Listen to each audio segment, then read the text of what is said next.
세상에는 작은 복수심 하나가 전 지구를 뒤바꾼 경우가 있습니다. 마치 나비 한 마리의 날갯짓이 태풍을 일으킨다는 말처럼요. 12세기 몽골 고원에서 벌어진 한 사건이 바로 그랬습니다.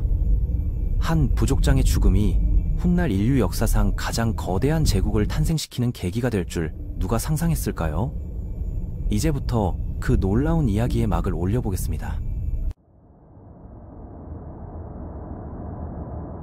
추위와 메마른 바람만이 친구인 몽골 고원에서 한 무리의 기마대가 길고 험난한 여정을 마치고 중국의 한 도시로 향하고 있었습니다. 그들이 가져온 것은 선물이었죠. 그런데 그 선물이라는 게 보통 선물이 아니었어요. 바로 북방 유목민들을 다스리던 안바가이 칸이라는 포로였으니까요. 이 불행한 지도자는 곧 여진족이 세운 금나라의 수도 중도로 끌려가게 됩니다. 한 세대 이전만 해도 상황은 완전히 달랐습니다. 안바가이의 전임자였던 카불 칸은 금나라를 공격해 황제까지 굴복시킬 정도로 강력했거든요. 하지만 세월이 흘러 상황이 역전됐죠. 이제 금나라 황제는 몽골이라 불리는 이 뛰어난 기병 부족들의 우두머리를 얼마나 우습게 보는지 보여주려 했습니다. 그래서 안바가이 칸을 나무 당나귀에 못 박는 끔찍한 형벌로 처형했어요. 죽음을 앞둔 안바가이는 마지막 힘을 다해 자신의 부족민들에게 명령을 내렸습니다. 한 명의 전령이 말을 달려 북쪽 고원으로 향했고 칸의 유언을 즉시 전달했습니다. 고비 사막 북쪽 끝에서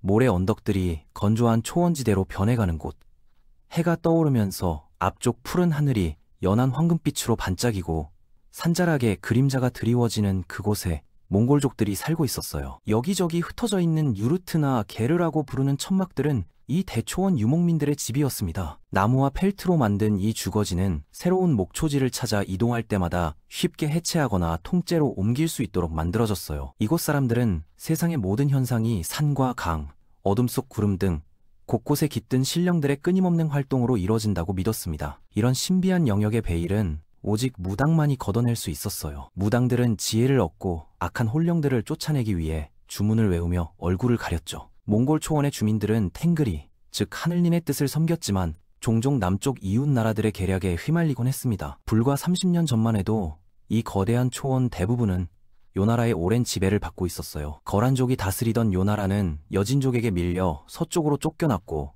여진족은 금나라를 건국했죠. 요나라의 변방 수비대와 요새들이 버려지자 동부 초원의 권력은 몽골계와 투르크계의 여러 지배 가문들 손으로 넘어갔습니다. 이들은 혼인과 교역으로 동맹을 맺기도 하고 약탈과 복수를 위해 서로를 잔인하게 괴롭히기도 했어요. 이 지역은 과거 흉노와 돌궐 제국 같은 거대한 세력들을 배출했던 곳이었습니다. 하지만 지금은 그저 희미해진 추억에 불과했죠. 여진족의 금나라는 초원의 분열 상태를 조장함으로써 자신들의 국경을 안전하게 지킬 수 있었어요. 실제로 안바가이 칸은 자신의 딸을 타타르족이라는 초원 유목민 지도자와 결혼시키려 했는데 타타르족이 안바가이를 붙잡아 처형을 위해 금나라 동맹에게 넘겨버린 거였습니다. 이런 배신 행위는 절대 용납할 수 없는 일이었어요. 전령은 안바가이의 마지막 유언을 몽골족들에게 전달했습니다. 활과 화살을 잡고 5손가락톱이 닳도록 10손가락톱이 닳도록 나를 위해 복수하라!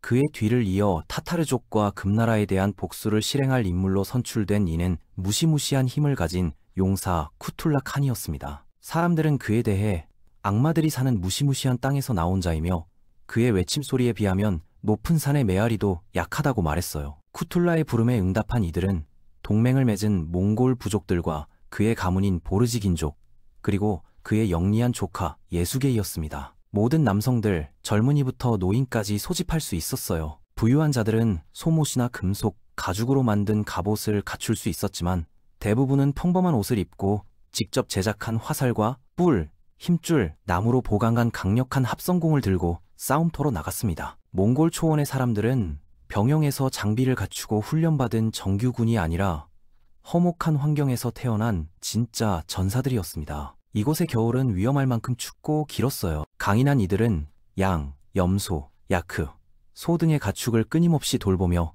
때로는 낙타도 길렀죠. 남녀 간 역할 분담이 유연했기 때문에 몽골 가정에서는 주로 유제품들 치즈, 요구르트, 아이락이라는 발효 말젓 등을 주식으로 하고 고기로는 양고기와 사냥감을 먹는 게 보통이었습니다. 그런데 이 사람들의 진정한 힘은 말에서 나왔어요. 몽골족은 아기 때부터 안장에 묶여 자랐기 때문에 걷는 것만큼 자연스럽게 말을 탈 수 있었습니다. 매사냥 말고도 말 위에서 활을 쏘며 사냥하면 정확도가 크게 향상됐고 궁술 경기와 훈련도 마찬가지였어요. 전투 기술은 대규모 사냥인 네르게에서 더욱 예리하게 다듬어졌습니다. 이때 기병들은 광활한 지역을 포위하고 동시에 진격해서 그 안에 모든 사냥감을 덫에 몰아넣었어요. 따라서 초원에서의 일상생활 자체가 모든 몽골인들에게 기마공술에 대한 본능적 기량을 길러주었습니다. 하지만 폭력과 가족의 상실, 모욕이 빈번한 현실은 적들에 대한 깊은 증오심을 키웠어요. 암바가이의 죽음에 분노한 몽골군은 쿠툴라 밑으로 몰려들어 전쟁에 나섰습니다. 그들의 말은 처음 보기엔 튼튼하지만 눈에 띄지 않는 편이었지만 잘 훈련돼서 극한의 날씨도 견딜 수 있고 체력이 뛰어났어요. 각 전사는 여러 마리씩 말을 소유해서 공격할 때는 두려움이 없었고 후퇴할 때는 교활하게 움직였습니다. 타타르족 진영 아래에서 말발굽 소리가 대지를 두드렸어요.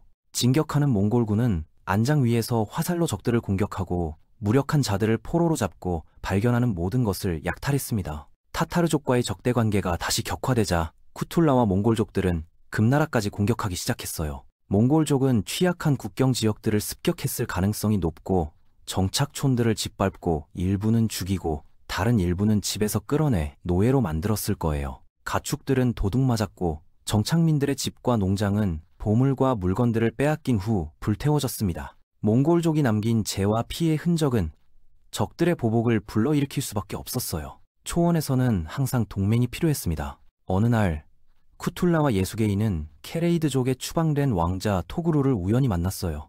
케레이드 칸들은 자신들을 몽골 초원의 최고 군주라고 여겼습니다. 실제 영토는 작았지만 그들의 권세는 막강했어요. 토그룰은 아버지의 왕좌를 탐내며 이를 위해 최근 자신의 형제 2명을 처형했었습니다. 그러자 그의 삼촌 구르칸이 그를 공격해서 쫓아낸 거였어요. 하지만 예수게이는 형제들을 죽인 토그룰에게서 가치 있는 무언가를 받습니다. 아마도 동맹자로서 어울리는 냉혹한 권력의 의지였을 거예요. 쿠툴라는 예수게이에게 경고했습니다. 그와 친구가 되는 건 바람직하지 않소.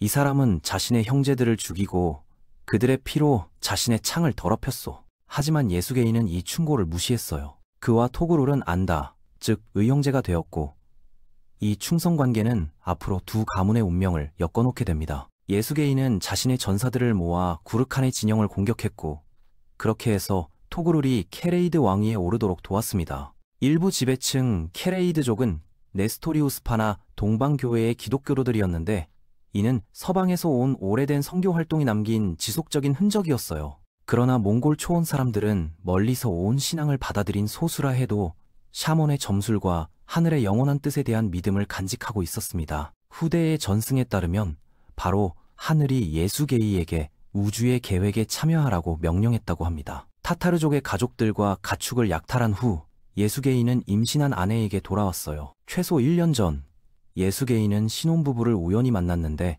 젊은 신부 호엘룸의 아름다움에 반해 결혼식의 신성함을 무시하고 신랑을 공격한 후 울고 있던 소녀를 납치해서 자신의 아내로 삼았던 거였습니다. 이제 그는 호엘룬에게 돌아가서 아들을 얻었는데 그 아이는 불길하게도 피덩어리를 움켜쥐고 태어났다고 전해집니다. 이 아이의 탄생에 대해서는 나중에 이렇게 기록됐어요. 신의 뜻이 영원 전부터 행운아, 강하고 힘 있는 자에게 존재의 옷을 입히라고 명령했을 때 특정한 때에 신의 권능의 손길이 그의 존재의 진주를 조상들의 허리와 자궁의 껍질 속에서 차츰차츰 키웠고 단계적으로 그는 완전함의 경지에 다가갔습니다. 태무진 우게라는 타타르 지도자를 막 붙잡은 예수게이는 자신의 아들을 태무진이라고 이름 지었습니다. 아이가 태어난 다음에는 행운이 따르지 않았어요. 1164년경 쿠툴라 칸이 타타르족의 칼날과 화살에 쓰러졌습니다. 그가 가지고 있던 충성심들은 그와 함께 소멸됐어요. 몽골족의 권력은 약해졌습니다. 타타르족과의 전투에서 피를 흘린 예수게이는 자신이 용맹한 전사임을 증명했습니다. 하지만 그는 위대하고 번영하는 칸은 아니었어요. 그는 9살 태무진의 노동력을 제공해서 그 소년이 족장의 딸 보르테와 결혼할 수 있도록 해야 했습니다. 이런 준비를 마친 예수게이는 집으로 가는 길에 타타르족이 여는 잔치에 참석하게 됐어요. 주최자들은 손님을 알아보고 음식에 독을 넣었습니다. 그 후 며칠 동안 예수게이는 쇠약해져서 죽었어요. 예수게이에 대해 알려진 것들은 주로 몽골인들과 그들의 신하들이 나중에 쓴 기록들에 근거한 것으로 그 역사서들에서는 예수게이 가문의 미덕들을 찬양하고 적들의 위상을 깎아내리며 이 시대를 운명의 시대로 규정하고 있어요. 제국의 새벽이 오기 전 이 시절은 전설의 안개에 쌓여 있었습니다. 사실 몽골족은 급속히 성장하는 세력이 아니었어요. 많은 몽골인들이 금나라의 일반 노예였으며 정규 전쟁 중에 붙잡혀 팔려간 상태였습니다. 예수게이의 두 아내는 태무진과 그의 형제자매 6명과 함께 과부가 되어 일족에게 버림받았어요. 예수게이의 혈통은 여기서 끝나고 황야에 의해 잊혀질 것처럼 보였습니다. 그리고 몽골족은 중국 왕조들의 변방에 있는 단순한 속국으로 남을 것 같았어요. 태무진이라는 소년이 언젠가 징기스칸이라는 이름을 사용하게 되고 세상이 몽골족과 마주하게 될 것이라고 예언한 사람은 아무도 없었습니다.